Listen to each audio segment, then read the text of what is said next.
Père et du Fils et du Saint-Esprit, ainsi soit-il. Bien chers fidèles, dans l'évangile d'aujourd'hui, Sainte Marie-Madeleine va au tombeau pour y oindre le corps mort de notre Seigneur. Elle y arrive le matin, elle voit que le tombeau est ouvert et le corps de notre Seigneur n'est pas là. Avec angoisse, imagine-t-on, elle court vers les apôtres. Saint Pierre et Saint Jean ne peuvent pas croire leurs oreilles, ne peuvent pas imaginer que c'est vrai, ce que cette sainte femme leur dit. Ils courent. Et Saint Jean nous dit même qu'il court plus vite que Saint Pierre. Bien sûr, il ne dit pas ça par orgueil, pour se flatter, loin de moi de penser cela, mais parce qu'il a le soin pour la historicité. Il ne veut pas laisser échapper des détails importants. C'est pour ça qu'il nous dit donc, que Saint Pierre arrive plus tard. Et Saint Pierre est néanmoins le premier à entrer dans le tombeau. Et ceci n'est pas une coïncidence. Parce que toute la vie de Saint Pierre a été préparée par la Sainte Providence pour faire de cet pécheur le premier pape, le prince des apôtres, le chef de la Sainte Église. Et c'est pour ça qu'il rentre le premier. Il voit que Sainte Marie-Madeleine avait raison, que le corps du Sauveur n'est plus là, et que le linceul a été soigneusement plié, il n'y a plus de garde. Scène étrange. Et qu'est-ce qui se passe dans leur âme? Quelle est leur réaction? De la peur, de la tristesse sans doute, et de l'étonnement. Ils ne comprennent pas ce que se passe. Le texte dit, ils n'ont pas encore lu les Écritures, ils n'ont pas encore compris qu'il fallait que le Fils de Dieu ressuscite. Et donc, ils ne savent pas ce que se passe. Ils sont étonnés. Et à fur et à mesure, aussi avec le Jésus ressuscité qui va visiter les apôtres, cet étonnement va peu à peu se transformer en émerveillement. Ils sont émerveillés, étonnés, surpris face à ce grand mystère. Et l'étonnement est quelque chose de bien.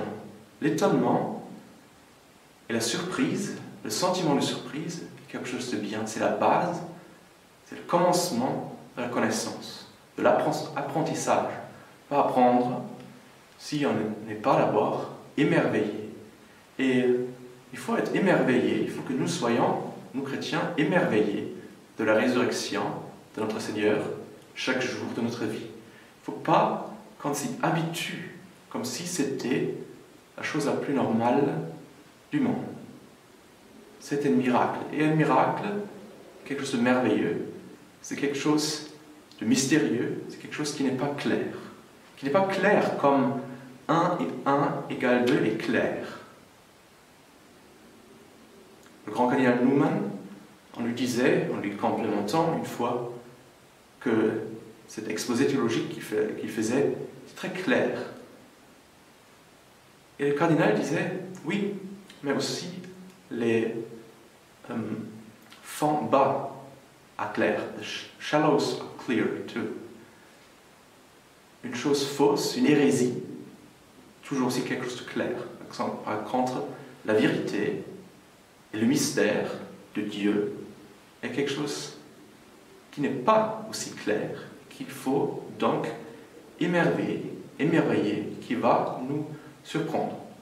Mais la résurrection, ce grand mystère, n'est pas la seule chose qui va nous remplir avec de l'émerveillement.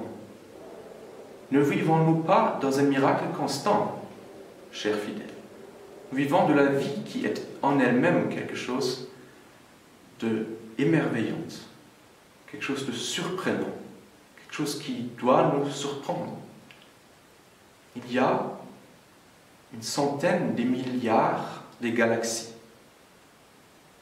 créées par le bon Dieu, avec nous, tout petits, au milieu. C'est quelque chose de merveilleux, c'est quelque chose de stupéfiant, c'est quelque chose de surprenant. nous ne devons pas croire que la résurrection soit quelque chose de contradictoire, d'impossible. Parce que finalement, ce n'est pas plus improbable, ou impossible plutôt, que de créer la vie ex nihilo, de créer tout ça ex nihilo. Le bon Dieu qui a tout créé, il est le maître de la vie, il nous donne la vie, il peut reprendre la vie et il peut redonner la vie. Nous devons être émerveillés, nous devons être surpris par les mystères de Dieu et par la vie. Et nous ne devons pas penser que tout cela, c'est juste quelque chose d'habituel. Non. La vie et la mort. La vie et la mort sont en conflit. Le bon Dieu donne la vie, le bon Dieu prend la vie. Et pendant toute notre existence, nous sommes confrontés à ce conflit de la vie et de la mort. Mors et via duello conflixere mirando, avons-nous chanté dans la séquence de Pâques.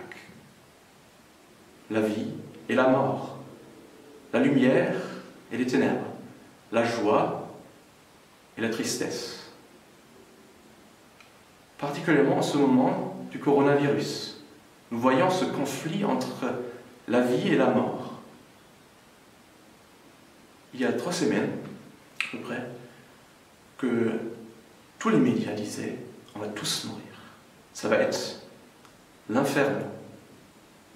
Et le même jour, c'était le dimanche de la Tare, un fidèle de mon apostolat avait mis au monde un petit bébé, le dimanche de la Tare. La mort fait partie de cette vie. Et le bon Dieu laisse gagner en son Fils la vie. Et Jésus disait, celui qui veut gagner, qui veut garder sa propre vie, va le perdre.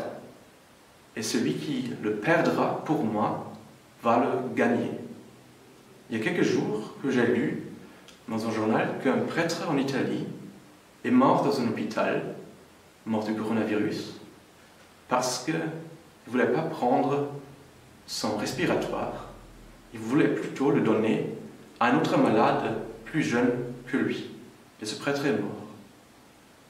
Celui qui veut garder sa propre vie la perdra, disait le Sauveur. Et celui qui perd sa propre vie pour moi le gagnera. Mors et vita duello conflixere mirando. Nous pouvons espérer que ce prêtre est maintenant au ciel, où il goûte les fruits délicieux promis par le Sauveur, promis à nous tous. Ainsi soit-il.